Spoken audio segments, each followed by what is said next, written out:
Hello everyone, I hope you all are doing good. So in this video we are going to learn about elite theory of power. So this comes under unit 7 of sociology optional paper 1, and under unit 7 we have subunit called theories of power. So in that we basically have to look at two main theories. First one is the elite theory of power and second one is the pluralistic theory of power. In elite theory as well, we have three main thinkers. First one is Pareto, second is Mosca, and third is C.W. Mills. So agenda of our today's video is going to look at mainly two thinkers. First one is Pareto and Mosca, and in next video we will look at the third thinker, which is C. Wright Mills. So when it comes to theories of power, it is mainly concerned with how the power is distributed in the society and what is the basis through which power is held by a particular group. So before directly jumping into the theories, first let us clear the concept of power. So we often tend to jumble up between two words. First is power and second one is authority. We often tend to interchange these two terms, but basic difference between power and authority is that these two terms has been distinguished by the term called coercion. So when it comes to power, it has an element of coercion into it. But when it comes to authority, it is a legitimized power. So power is something, for example, say I am involved in a particular social action. I don't want to do a particular thing. It is against my will. But since power or element of coercion has been exerted on myself, I will do a particular thing which is against my will. So in a similar way, Max Weber has defined power as chance of men to realize their own will in a communal action, which means social action, even against the will of others who are participating in the social action. So let us look at the first concept of elite theory of power, which was given by Mosca. So, before starting this, let us understand the context in which Pareto and Mosca has given these theories. So, both of these thinkers, Pareto and Mosca, belong to Italy. So, during their period, it was the dictatorship of Mussolini in Italy. So, these thinkers were very much influenced by the dictatorship or by the rule of Mussolini. So, they thought that it should be spread into other world, either other parts of the world as well, and it is the particular group of people only, it is the elite class who deserve to be ruled, who deserve to rule others.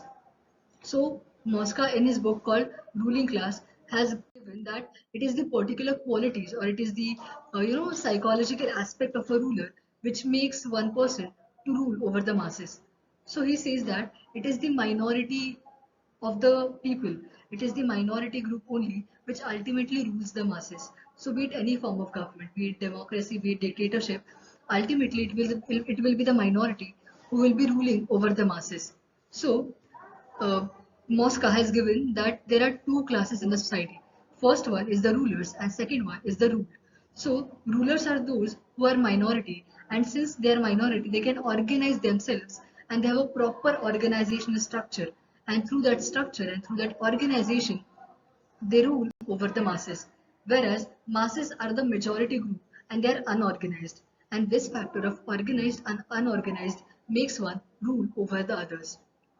His second theory, which is given by Pareto in his book called Mind and Society. So Pareto mainly focuses on the psychological aspect or the charismatic aspect of the rulers. So Pareto says that there are two main classes in the society. First one is the governing elite and second one is the non-governing elite. So Pareto says that it is the personal qualities, it is the personal characteristics of an individual which acts as a basis of power. So similar has also been talked about by Weber, where he talks about charismatic authority. So he says that it is the personal qualities of the individual, that is the charisma of an individual, which gives him or her authority. So Pareto also says that there are two main governing elites in the society. First one are the lions and second one are the foxes. So he calls lions as someone who rule by force or someone who rules by ideology. And he calls foxes as someone who rule by cunningness. Lions can also be called as residue of persistence. Why it is called as residue of persistence? Because their rule has been persisting since ages and since generation. Whereas in case of foxes, he calls them as residue of combination. It is combination of different qualities, that is bravery, cunningness, strategy, tactics which are used by foxes to rule over the masses. The example of lions are the dictators, and the example of foxes is Chanakya. Pareto also says that it is not, static division of power, that lions will only rule or foxes will only rule, but it will be the circulation of the elites. So if at one point lions are ruling, and in their rule, if there are some lacunas, those will be fulfilled by the rule of foxes. So there will be always circulation of elites in the society. So through this we comes to the end of our video. But before ending this video, I want to give some application of how this concept can be used in our day-to-day context, or how this can be understood in case of learning about power and politics. So there was this concept given by Robert Michels in his book called Political Parties, where he says that there is always going to be iron law of oligarchy. Oligarchy means there is a group of small people, group of very few people or minority people who will be ruling over masses. So he says that it is the oligarchs only, which is the few people who will rule and who will take important decisions, and they will exert it on the masses through their force, through the element of power. So, in our parliamentary system in India, we have cabinet ministers, which is a group of 15-20 people, and these people hold very significant position in the society. So, for example, the cabinet ministers are like defense ministry, or be it home ministry, external affairs ministry, finance ministry.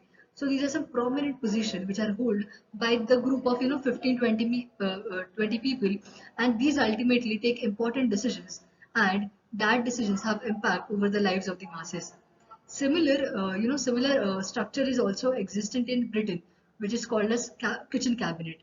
So kitchen cabinet is a group of say 10 to 15 people who are very proximate to prime minister, and they aid prime minister in taking and assist prime minister in taking important decisions. So this is the end of our video.